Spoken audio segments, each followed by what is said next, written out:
Hello everyone, this is CSS intern Amy. I am also a nutrition and dietetic student. Today we want to take a look at how soup gets in the can.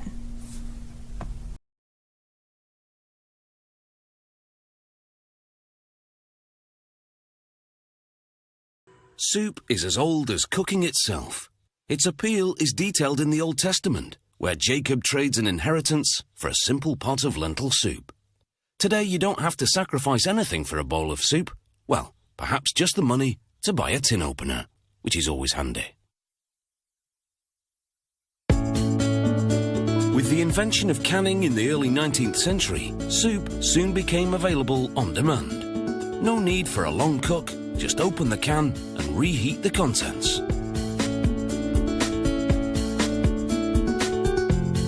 To manufacture lentil soup, they first make a soup base. They load measured amounts into a heated mixer, beginning with pureed garlic. The mixer's walls are steam jacketed, so the mix will cook evenly with no scorching on the bottom. The next ingredient is olive oil. They activate the steam heat and the garlic begins to sizzle. They add chopped onion. The mixing blades gently toss the ingredients as they gently fry. They blend in diced celery and cook until translucent. The next ingredients take the flavour up a level. They include chopped carrots, sea salt and spices.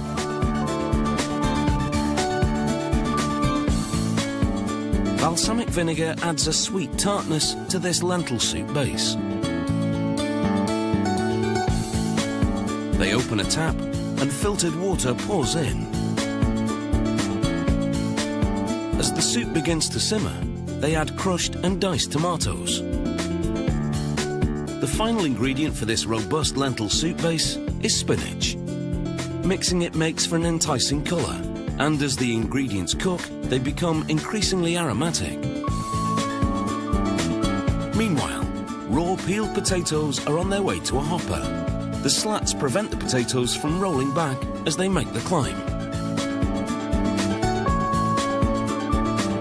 From the hopper, the potatoes slide down a chute and into a revolving drum with cross-cutting blades. The blades cut them into small cubes and spit them out. After passing a metal detector, the potato cubes land in a bin. In small cube form, they'll cook quicker. Next, lentils hard and dried surge in a steady stream onto a revolving table. The table has openings that lead to little chutes with doors. They open to funnel the lentils into cans, moving on a conveyor below. This ensures that a specific amount is fed into the cans. Partially cooked green beans and the raw potato cubes now flow onto a second revolving table. The cans with the lentils have now moved into position below. The vegetables fall through the holes and into the cans. The cans with mostly uncooked ingredients now head towards a piston filler. It pipes the steaming hot vegetable soup base directly from the kettle mixer into the cans. In the hot liquid, the lentils, potatoes and green beans at the base of the can cook a little and soften up. Sensors detect the approach of the cans and cue up the lids. The lids drop one by one onto the cans below. A device then interlocks the rims of the cans and the lids for a hermetic seal. The cans move into another lane, then travel past an X-ray machine. It scans the soup inside for metal contaminants, like stray bolts or screws. If the images are clear, the cans of soup move on to a giant pressure cooker. Here the contents cook for about half an hour. Pressure cooking simulates the effect of a long simmer in a fraction of the time. The soup then cools for 10 minutes. It's now thoroughly cooked and preserved. Now on their sides with glue applied, the cans of lentil soup get their labels. They produce over 15,000 cans of lentil soup an hour at this factory. That's 105,000 cans in one shift. Now that is what I call soup on a biblical scale. Next up, we're going to take a look at the history of Campbell's Soup and their bestseller, tomato soup. It started with a tomato. No ordinary tomato, the New Jersey beefsteak tomato. Today, Campbell's Soup Company is one of the world's best-known brands.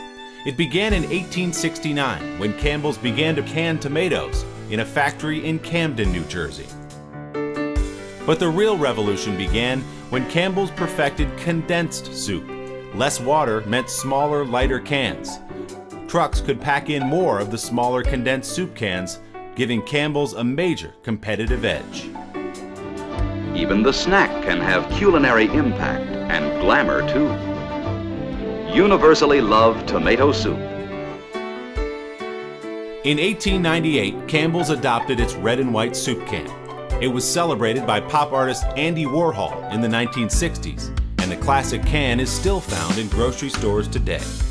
Remarkably, more than a century since Campbell's transformed how we make soup, it is still the industry leader. Billions of cans are sold every year, and tomato soup is still one of the most popular varieties. Next up is the taste test of these 4 varieties of Campbell's tomato soup. Enjoy. All right, everyone, and welcome to our tomato soup taste test. It's the Campbell's tomato soup taste test. We have 4 different varieties today, and allow me to introduce my taste testers. On the left is Donna. Wave, Donna. Hi. And then in the center is Isabella, and Isabella waves on cue. Thank you, Isabella.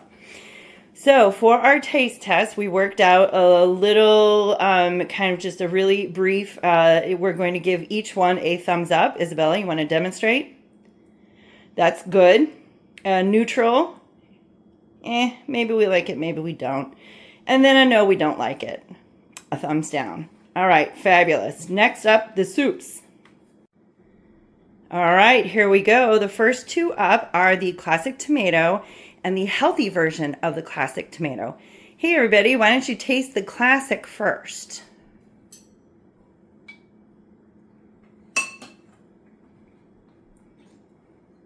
Oh, that's an immediate thumbs up. Yeah, that was good. All right, 2 thumbs up. Now let's try the healthy version.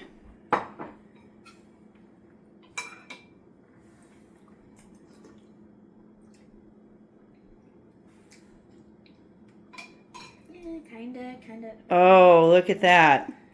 Kind of. It's a little salty. It's a little salty, the healthy version. Well, that's Too tomatoey, I think. interesting. Too tomatoey. Okay. But too thick.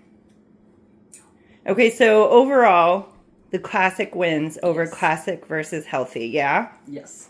All right. Moving on to the both good? Okay. Now we're going to move on to the next 2 soups. All right. Soup, tomato soup. Taste test second part is tomato bisque versus spicy tomato. So let's start with the tomato bisque, my taste testers. What are your thoughts on the tomato bisque?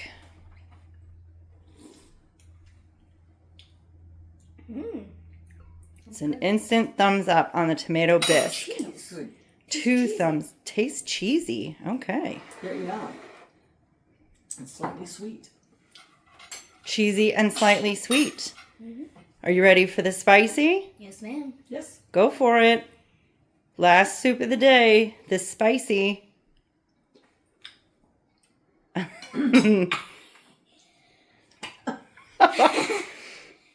like it. It's just, there's definitely a kick. Okay, so Spicy. spicy tomato, Campbell's spicy tomato was the bestseller for last year, but not at this table. No, it's good. It's just spicy. All right, so of all 4 ladies, can you pick a winner? The original would be my first choice, Okay. and the bisque would be my second choice. Isabella? I'm 50-50 with these, but the original for the other. For the best. Yeah, for the best. Look at The original for the number one? Yeah, but I'm 50. I'm split with these two. Okay. And if you like spicy foods, This would win. this is okay. It's got a nice spice flavor to it, but it's got a little kick when it hits the back of your throat. All right. So, it's Tomato Soup Taste Challenge testers signing off. Bye. Thanks. Thank you, everyone. This is CSS intern Amy, and I hope you enjoyed today's journey learning more about how soup gets into the can, the history of Campbell's soup, and more about Campbell's tomato soup specifically. Have a wonderful day, and email us if you have any questions. Thank you so much.